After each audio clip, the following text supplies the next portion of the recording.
ഇത് നമുക്ക് പൊട്ടറ്റോ മസാല ഉണ്ടാക്കുന്നത് ഇനി നോക്കാം. ഇത് ഉണ്ടാക്കിയെടുക്കാൻ വേണ്ടിയിട്ട് നല്ല എളുപ്പമാണ്. ഇത് കഴിക്കാനും നല്ല ടേസ്റ്റ് ആണ്. ഇതൊന്നെങ്കിൽ നമുക്ക് വെറുതെ തന്നെ കഴിക്കാം, അല്ലെങ്കിൽ ചോറിന്റെ കൂടെ കഴിക്കാം, അല്ലെങ്കിൽ ചപ്പാത്തിയുടെ കൂടെ കഴിക്കാം. ഇത് നമ്മൾ ഉണ്ടാക്കിയെടുക്കുന്നത് കുക്കറിൽ വെച്ചിട്ടാണ് ഉണ്ടാക്കുന്നത്. അപ്പൊ അതുകൊണ്ട് തന്നെ ഇത് നമുക്കൊരു 15 മിനിറ്റിനുള്ള ഇത് നമുക്ക് റെഡി ആയി കിട്ടും. ഇത് ഉണ്ടാക്കാൻ വേണ്ടിയിട്ട് ഞാനിവിടെ ഇതേപോലത്തെ ചെറിയ ടൈപ്പ് ഉരുളക്കിഴങ്ങാണ് എടുത്തേക്കുന്നത്. ഇതേപോലത്തെ ചെറിയ ടൈപ്പ് ഉരുളക്കിഴങ്ങ് ഇപ്പൊ നമുക്ക് കടയിൽ നിന്നൊക്കെ വാങ്ങാൻ വേണ്ടിയിട്ട് കിട്ടും.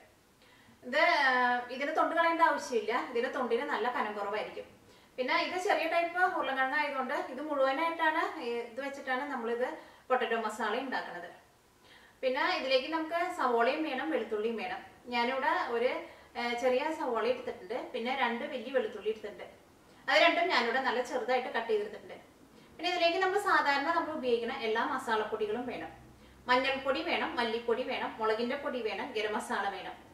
പിന്നെ ഇതിലേക്ക് പുളിക്ക് വേണ്ടിയിട്ട് കുറച്ച് നാരങ്ങയുടെ നീരും ചേർക്കുന്നുണ്ട്. പിന്നെ കുറച്ച് ചെറിയ ടൈപ്പ് ജീരകവും വേണം. ജീരകത്തിന്റെ പൊടിയായിട്ടല്ല ചേർക്കുന്നത്, ജീരകം മുഴുവനായിട്ടാണ് ചേർക്കുന്നത്. ഇനി നിങ്ങളുടെ അടുത്ത് കസൂരി മേത്തി ഉണ്ടെങ്കിൽ കസൂരി മേത്തി കൂടിയും ചേർക്കാം. കസൂരി മേത്തി എന്ന് വെച്ചിട്ടുണ്ടെങ്കിൽ ഉലുവയുടെ ഇല ഉണക്കിയിട്ടതാണ്. ഇതിലേക്ക് ഞാനിവിടെ എല്ലാ മസാലപ്പൊടികളും ഞാനത് കറിയാക്കുന്ന സമയത്ത് അത് കറിയിലേക്ക് ചേർക്കുമ്പോൾ എല്ലാത്തിന്റെ അളവും കറക്റ്റ് ആയിട്ട് പറയാം. അപ്പൊ നമുക്ക് നോക്കാം ഇതെങ്ങനെ പൊട്ടറ്റോ മസാല ആക്കാന്ന്. ഇത് പൊട്ടറ്റോ മസാല ഫ്രൈ ആക്കാൻ വേണ്ടിയിട്ട് ഫസ്റ്റ് തന്നെ എന്തെന്ന് വെച്ചിട്ടുണ്ടെങ്കിൽ ഇത് നമ്മൾ പൊട്ടറ്റോ മുഴുവനായിട്ടുണ്ടോ ചേർക്കണത്. മുഴുവനായിട്ട് ചേർക്കുമ്പോൾ ഇതിൻ്റെ ഉള്ളിലേക്ക് മസാലയൊക്കെയും ശരിക്കും ഇതിൻ്റെ ഉള്ളിലേക്ക് കയറാൻ വേണ്ടിയിട്ട് ഞാനിവിടെ ഈ പൊട്ടറ്റോ ഞാനിവിടെ ഏറ്റവും നന്നായിട്ട് കഴുകിയെടുത്തിട്ടുണ്ട്. ഇതൊരു ഫോർക്ക് വെച്ചിട്ട് ഇതിങ്ങനെ ഇതുമ്പോൾ നിറച്ചിങ്ങനെ ഇതേപോലെ ഇങ്ങനെ ഹോൾസ് ഇടുക. അതിൻ്റെ ഉള്ളിലേക്ക് മസാലയൊക്കെ കയറും. ഇത് വെള്ളത്തിലേക്ക് ഇടാം. ഞാനിവിടെ വെള്ളത്തിൽ കുറച്ച് ഉപ്പും കൂടിയും ചേർത്തിട്ടുണ്ട്. ഈ ഉപ്പും വെള്ളത്തിലേക്ക് ഇതേപോലെ ഈ ഹോൾസ് ഇട്ടേക്കണ ഈ ഉരുളക്കിഴങ്ങ് ചേർക്കുക. ഇനി ഇത് ഈ വെള്ളത്തിൽ തന്നെ ഇട്ട് വെക്കുക. ഇതിലേക്കുള്ള മസാല ഉണ്ടാക്കുന്ന സമയം കൊണ്ട് ഇതിൻ്റെ ഉള്ളിലേക്ക് ഈ ഉപ്പിൻ്റെ ടേസ്റ്റൊക്കെ ഈ ഉരുളക്കിഴങ്ങിൻ്റെ ഉള്ളിലേക്ക് നന്നായിട്ട് പിടിക്കും. ഇത് നമുക്ക് നീക്കി വയ്ക്കാം. ഇനി ഇതിവിടെ റെഡിയാക്കാൻ വേണ്ടിയിട്ട് ഞാനിവിടെ കുക്കറാണ് എടുത്തേക്കുന്നത്. ഈ തീ ഓണാക്കാം. ഇപ്പോൾ കുക്കർ നന്നായിട്ട് ചൂടായിട്ടുണ്ട്. ഇനി ഇതിലേക്ക് ആവശ്യത്തിന് ഓയിൽ ചേർക്കുക. നിങ്ങൾക്ക് ഇഷ്ടമുള്ള ടൈപ്പ് ഓയിൽ ചേർക്കുക. ഞാനിവിടെ വെളിച്ചെണ്ണയാണ് ചേർക്കുന്നത്. ഇപ്പോൾ വെളിച്ചെണ്ണ നന്നായിട്ട് ചൂടായിട്ടുണ്ട്. ഇനി ഇതിലേക്ക് ഒരു 1/2 ടേബിൾ സ്പൂൺ ജീരകം ചേർക്കുക. ഞാനിവിടെ ഇതേപോലത്തെ ചെറിയ ടൈപ്പ് ജീരകമാണ് ചേർക്കുന്നത്. ഈ ജീരകം കരിഞ്ഞു പോകരുത്. ഇപ്പോൾ ജീരകം മുരിഞ്ഞിട്ടുണ്ട്. ഇനി ഇതിലേക്ക് സവോളയും വെളുത്തുള്ളിയും ചേർക്കാം.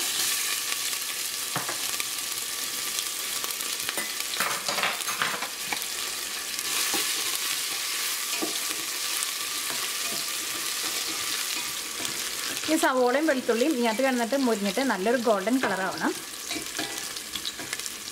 അത് ഓയിൽ നന്നായിട്ട് ചൂടായിട്ടിരിക്കുമ്പോൾ നിങ്ങളതിലേക്ക് ജീരകം ചേർത്ത വഴിക്കാൻ ജീരകം പെട്ടെന്ന് അങ്ങോട്ട് മുരിക്കും. അപ്പോൾ പെട്ടെന്ന് തന്നെ നിങ്ങളിതിലേക്ക് സവോളയും വെളുത്തുള്ളിയും ചേർക്കുക. പിന്നെ സവോള ചേർത്ത് കഴിഞ്ഞിട്ടുണ്ടെങ്കിൽ പിന്നെ സവോളയുടെ വെള്ളം ഇതിനകത്തുള്ളത് കൊണ്ട് ജീരകം പിന്നെ കരിഞ്ഞു പോകില്ല. ഇപ്പോൾ ഇത് ചെറുതായിട്ട് മുരിഞ്ഞു തുടങ്ങിയിട്ടുണ്ട്. ഇതിലേക്ക് മസാലപ്പൊടികൾ ചേർക്കാം. ആദ്യം തന്നെ മഞ്ഞൾപ്പൊടി ചേർക്കാം. ഞാൻ അതിലേക്ക് ഒരു 1/4 ടേബിൾ സ്പൂൺ മഞ്ഞൾപ്പൊടി ചേർക്കുന്നുണ്ട്. ഈ മഞ്ഞൾപ്പൊടി ഇതിനകത്ത് കിടന്നിട്ട് നന്നായിട്ട് മുരിക്കണം. തീ നന്നായിട്ട് കുറച്ച് വയ്ക്കുക, അല്ലെങ്കിൽ ചിലപ്പോൾ മസാലപ്പൊടികൾ കരിഞ്ഞു പോകും. ഇപ്പോൾ മഞ്ഞൾപ്പൊടിയും ഇതിനകത്ത് കിടന്നിട്ട് നന്നായിട്ട് മുരിഞ്ഞിട്ടുണ്ട്. ഇതിലേക്ക് മല്ലിപ്പൊടി ചേർക്കാം. ഈ മല്ലി ഞാനിവിടെ ഫ്രഷായിട്ട് വാങ്ങിച്ചിട്ട് ഞാനിവിടെ പൊടിച്ചെടുത്തതാണ്. അതുകൊണ്ട് ഞാനിവിടെ നല്ല നൈസ് പൊടിയായിട്ടല്ല പൊടിച്ചെടുത്തേക്കുന്നത്, ചെറുതായിട്ട് തരിയോട് കൂടിയിട്ടാണ് പൊടിച്ചെടുത്തേക്കുന്നത്. അത് നിങ്ങൾക്ക് ഇതേപോലെ തരിയോട് കൂടിയിട്ട് വേണമെങ്കിൽ തരിയോട് കൂടിയിട്ട് ചേർക്കാം, അല്ലെങ്കിൽ നല്ല നൈസ് പൊടിയായിട്ട് ചേർക്കാം. തരിയോട് കൂടി ചേർക്കുമ്പോൾ എനിക്ക് തോന്നുന്നു കുറച്ചും കൂടി നല്ലതായിരിക്കും. ഞാൻ അതിലേക്ക് ഒരു 3/4 ടേബിൾ സ്പൂൺ മല്ലിപ്പൊടി ചേർക്കുന്നുണ്ട്.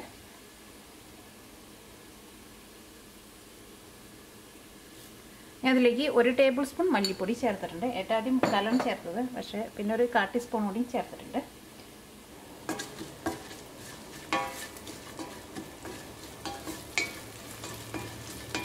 നിങ്ങൾ മല്ലിയുടെ പൊടിയായിട്ടാണ് ചേർക്കണമെന്നുണ്ടെങ്കിൽ ഒരു 3/4 ടീസ്പൂൺ ചേർത്താൽ മതി. ഇതേപോലെ മല്ലി ഇങ്ങനെ ചെറുതായിട്ടിങ്ങനെ ക്രഷ് ചെയ്തെടുത്ത പോലെയാണ് ചേർക്കണമെന്നുണ്ടെങ്കിൽ 1 ടേബിൾ സ്പൂൺ ചേർക്കാം. ഇപ്പം മല്ലിപ്പൊടിയും ഇതിനകത്ത് കിടന്നിട്ട് നന്നായിട്ട് മുരിഞ്ഞിട്ടുണ്ട്. ഇനി ഇതിലേക്ക് മുളകിൻ്റെ പൊടി ചേർക്കാം. മുളകിൻ്റെ പൊടി നിങ്ങളുടെ എരിവിനനുസരിച്ചിട്ട് ചേർക്കാം. ഞാൻ അതിലേക്ക് ഒരു 3/4 ടേബിൾ സ്പൂൺ മുളകിൻ്റെ പൊടി ചേർക്കുന്നുണ്ട്. അത് ചില മുളക് പൊടിക്കൊക്കെ നല്ല എരിവുണ്ടാവും, അപ്പോൾ നിങ്ങൾ അതനുസരിച്ചിട്ട് മുളക് പൊടി ചേർക്കാം. അപ്പോൾ അപ്പോൾ മുളക് പൊടിയും ഇതിനകത്ത് കിടന്നിട്ട് നന്നായിട്ട് മൊരിഞ്ഞിട്ടുണ്ട്. ഇനി ഇതിലേക്ക് ഉരുളൻകിഴങ്ങ് ചേർക്കാം. ഇതിലേക്ക് കുറച്ച് ഉപ്പ് ചേർക്കാം. ഉരുളൻകിഴങ്ങിൻ്റെ ഉള്ളിലേക്ക് അത്യാവശ്യം ഉപ്പ് പിടിച്ചിട്ടുണ്ടാവും. അപ്പോൾ നിങ്ങൾ അതനുസരിച്ചിട്ട് ഉപ്പ് ചേർത്താൽ മതി. ഏറ്റവും ആദ്യം കുറച്ച് ഉപ്പ് ചേർക്കാം. അത് കഴിഞ്ഞിട്ട് പിന്നെ ഇതൊന്ന് റെഡി ആയിട്ട് കഴിഞ്ഞ് കഴിയുമ്പോൾ നിങ്ങളൊന്ന് ടേസ്റ്റ് നോക്കിയിട്ട് പിന്നെ വേണമെന്നുണ്ടെങ്കിൽ രണ്ടാമതും കുറച്ച് ഉപ്പ് ചേർത്തിട്ട് ഒന്നുകൂടി ഒന്ന് ചൂടാക്കിയാൽ മതി. അപ്പോൾ അതിൻ്റെ ഉള്ളിലേക്ക് ഉപ്പൊക്കെ നന്നായിട്ട് പിടിക്കും. ഇതെല്ലാം കൂടിയിട്ട് നന്നായിട്ടൊന്ന് മിക്സ് ചെയ്യാം. ഇതുണ്ടാക്കുമ്പോൾ നിങ്ങളിതിലേക്ക് കുറച്ച് ഓയിൽ കൂടുതൽ ചേർക്കണം. അപ്പോഴായിരിക്കും ഇതിന് നല്ല ടേസ്റ്റ് ഉണ്ടാവുക. മസാലയ്ക്കും ഈ ഉരുളൻകിഴങ്ങിൽ നന്നായിട്ട് മിക്സ് ആയിട്ടുണ്ട്. ഇതിലേക്ക് ഗരം മസാല ചേർക്കാം. ഞാൻ അതിലേക്ക് ഒരു 1/4 ടേബിൾ സ്പൂൺ ഗരം മസാല ചേർക്കുന്നുണ്ട്. അല്ലെങ്കിൽ ഗരം മസാല നിങ്ങളുടെ ടേസ്റ്റിനനുസരിച്ചിട്ട് ചേർക്കാം. ഗരം മസാലയ്ക്ക് ഏറ്റവും ആദ്യം കുറച്ച് ചേർക്കാം. അത് കഴിഞ്ഞിട്ട് പിന്നെ ഇതൊന്ന് റെഡി ആയി കഴിയുമ്പോൾ നിങ്ങൾ ടേസ്റ്റ് നോക്കാം. അപ്പോൾ നിങ്ങൾക്ക് ഗരം മസാല വേണമെന്നുണ്ടെങ്കിൽ ഗരം മസാല രണ്ടാമതും ചേർക്കാം. ഗരം മസാല ഏറ്റവും ലാസ്റ്റ് ചേർത്താലും കുഴപ്പമില്ല. ഇതും ഒന്നുകൂടി ഒന്ന് മിക്സ് ചെയ്യാം.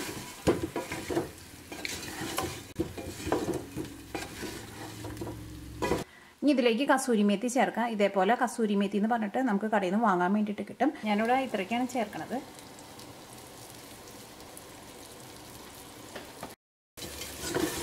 ഉരുളൻകിഴങ്ങിൻ്റെ എന്ത് കറികളും വയ്ക്കുമ്പോൾ ഇതേപോലെ കസൂരി മേത്തി ചേർത്തിട്ടുണ്ടെങ്കിൽ നല്ല ടേസ്റ്റ് ആയിരിക്കും.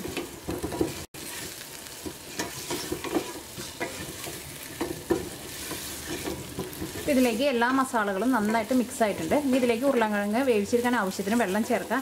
ഒരുപാട് വെള്ളം ചേർക്കണ്ട. ഞാൻ ഇതിലേക്ക് ഒരു 1/2 ഗ്ലാസ് വെള്ളമാണ് ചേർക്കുന്നത്.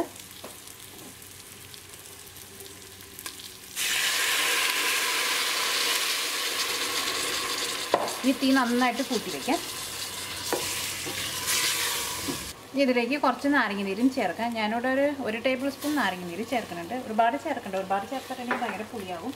അപ്പോൾ കറിക്ക് അത്രയ്ക്ക് ടേസ്റ്റ് ഉണ്ടാവില്ല.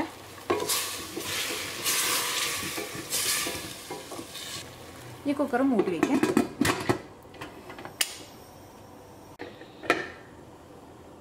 ഈ കുക്കറിൻ്റെ ഉള്ളിൽ നിന്ന് ഒരു വിസിൽ വന്നു കഴിയുമ്പോൾ പിന്നെ ഒരു മീഡിയം ഫ്ലെയിമിലിട്ടിട്ട് ഒരു 5 മിനിറ്റും കൂടി വേവിക്കുക. കൂടുതൽ നേരം ഇട്ടിട്ട് വേവിക്കരുത്. കൂടുതൽ നേരം ഇട്ട് വേവിച്ചിട്ടുണ്ടെങ്കിൽ ഉരുളൻകിഴങ്ങ് ഉടഞ്ഞു പോകും. അപ്പോൾ കുക്കറിൻ്റെ ഉള്ളിൽ നിന്ന് ഒരു വിസിൽ വന്നിട്ടുണ്ട്. ഇനി ഒരു 5 മിനിറ്റ് മീഡിയം ഫ്ലെയിമിൽ വയ്ക്കാം. ഇപ്പോൾ കുക്കറിൻ്റെ ഉള്ളിൽ നിന്ന് സ്റ്റീം പോയിട്ടുണ്ട്. സ്റ്റീം മുഴുവനും പോയി കഴിഞ്ഞിട്ട് വേണം കുക്കർ തുറക്കാൻ വേണ്ടിയിട്ട്. നിങ്ങൾ പൊന്തിച്ചിട്ട് സ്റ്റീം കളഞ്ഞിട്ട് തുറക്കരുത്. അങ്ങനെ തുറന്നിട്ടുണ്ടെങ്കിൽ ഈ ഉരുളൻകിഴങ്ങ് നമുക്ക് ശരിക്കും വെന്ത് കിട്ടില്ല.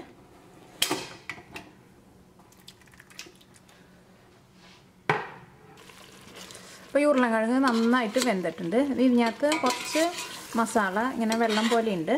ഇനി ഇത് നമുക്ക് തീ ഓണാക്കിയിട്ട് ഈ മസാല ഈ വെള്ളം നന്നായിട്ട് വറ്റിച്ചിട്ട് എടുക്കുക. അപ്പോൾ തീ ഓണാക്കുക. ഇത് നല്ല ഡ്രൈ ആയിട്ട് വരണം. ഏട്ടാദ്യം നിങ്ങൾ തുറന്ന് നോക്കുമ്പോൾ ഉരുളൻകിഴങ്ങ് ശരിക്കും വെന്തിട്ടില്ല എന്ന് തോന്നുന്നുണ്ടെങ്കിൽ നിങ്ങൾ അടച്ച് വെച്ചിട്ട് ഒന്നും കൂടിയും ഉരുളൻകിഴങ്ങ് ഒന്ന് വേവിച്ചിട്ട് എടുക്കണം. പക്ഷേ ഒരു വിസിൽ വന്നു കഴിഞ്ഞിട്ട് പിന്നെ ഒരു 5 മിനിറ്റ് തീ കുറച്ച് വെച്ചിട്ടുണ്ടെങ്കിൽ ഉരുളൻകിഴങ്ങ് നന്നായിട്ട് വെന്ത് കിട്ടും.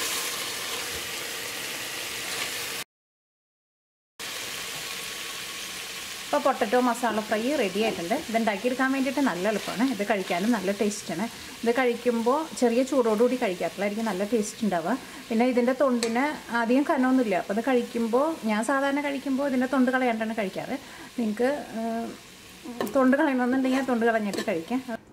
ഇതൊരു സെർവിങ് പ്ലേറ്റിലേക്ക് പകർത്താം.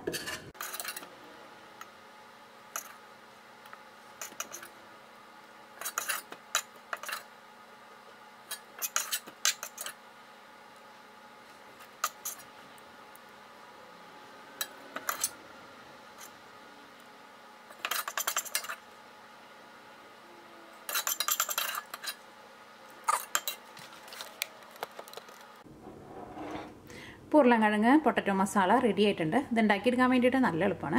ഇപ്പോൾ നമ്മുടെ നാട്ടിൽ ചെറുതായിട്ട് ചൂടൊക്കെ കുറഞ്ഞ് ഇപ്പോൾ നല്ല മഴയൊക്കെ പെയ്ത് തുടങ്ങിയിട്ടുണ്ട്. അപ്പോൾ നല്ല മഴ പെയ്യുന്ന സമയത്തേക്കും ഇതുണ്ടാക്കിയിട്ടുണ്ടെങ്കിൽ ഇതിൻ്റെ കൂടെ കഴിക്കാൻ വേണ്ടിയിട്ട് നല്ല മധുരമുള്ള കട്ടൻ കാപ്പിയുടെ കൂടെ കഴിക്കാൻ വേണ്ടിയിട്ട് നല്ല ടേസ്റ്റ് ആയിരിക്കും.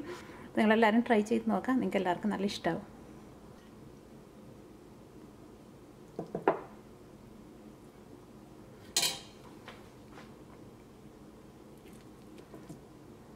അപ്പോൾ ഇതിൻ്റെ ഉള്ളിലേക്ക് നന്നായിട്ട് വെന്തിട്ടുണ്ട്. ഇതിങ്ങനെ കഴിക്കുമ്പോൾ ഇതിനകത്തുനിന്ന് കുറച്ച് മസാലയും കൂടിയിട്ട് ഇതിൻ്റെ ഉള്ളിലേക്ക് ഇങ്ങനെ മിക്സ് ചെയ്തിട്ട് ഇങ്ങനെ കഴിക്കാം. അപ്പോൾ നല്ല ടേസ്റ്റ് ആയിരിക്കും.